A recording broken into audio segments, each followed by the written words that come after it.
Public figure ఆయన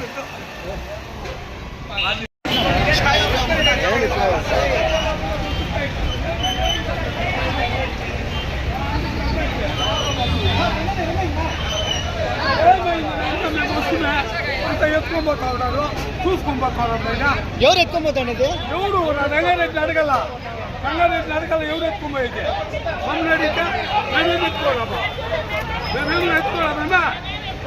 ఆయన అడగల, వాళ్ళకి ఆడుడు ఆడుతుడే ఆడుతుడు.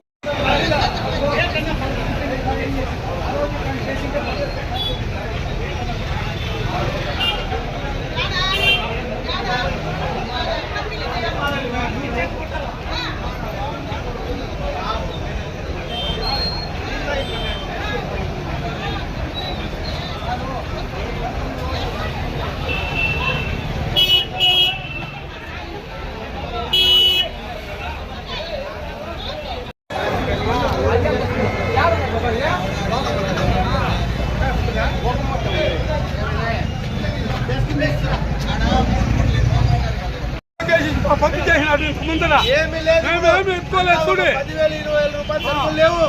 ఒక టెంపోకి సరుకు పోయింది. అంతా పంపించినది రంగారెడ్డి పంపించినది. ఎవరు జంగారెడ్డి? బిల్డింగ్ వాళ్ళు వాడే వెలం చేస్తా ఉండేది, మొత్తం వెలం చేస్తలేదు వాడే, మొత్తం వెలం చేస్తలేదు వాడే.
వాళ్ళు సూపర్ మార్కెట్ పెట్టినారు సార్. వాళ్ళు ఏం లేదు, ఇట్లా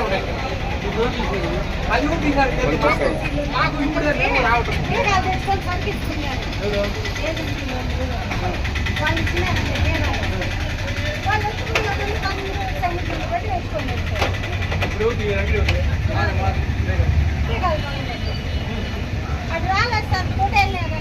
కొంచెం సైడ్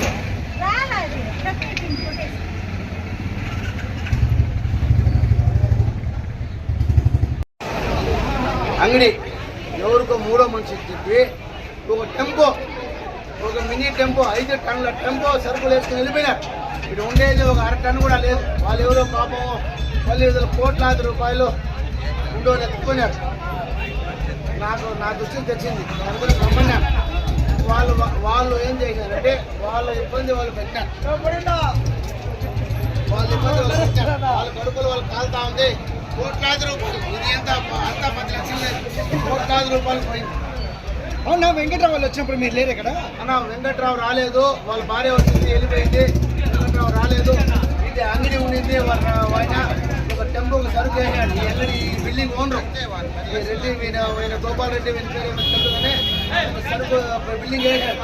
దానివల్ల వీళ్ళంతా చేరినారు. నేను వచ్చినాను, అమ్మా గలాట పడద్దంట, మీరు ఇబ్బంది పడుతున్నా మనం మాట్లాడదామని చెప్పినాం. కానీ ఇది ఈ ఆవేశంలో ఈ మాట జరుగుతూ ఉంది. నేను దానికి ఎవరేం బాధ్యతలు కాదు.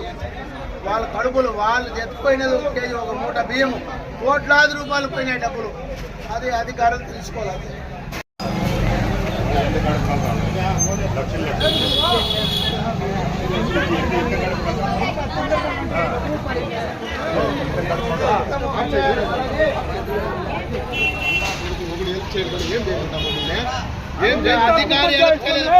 అంతా గుమ్మతి చేసుకొని అంతా ఇప్పుడు వచ్చినాము. బాగా ఆలోచించు మేము మా చేతులు ఏమన్నా ఉంటా చూడే అంతా వాడికి బాగుంటుంది తెలుసు రంగారెడ్డికి అన్నీ తెలుసు ఒక టెంపోకి రంగారెడ్డి ఒక టెంపో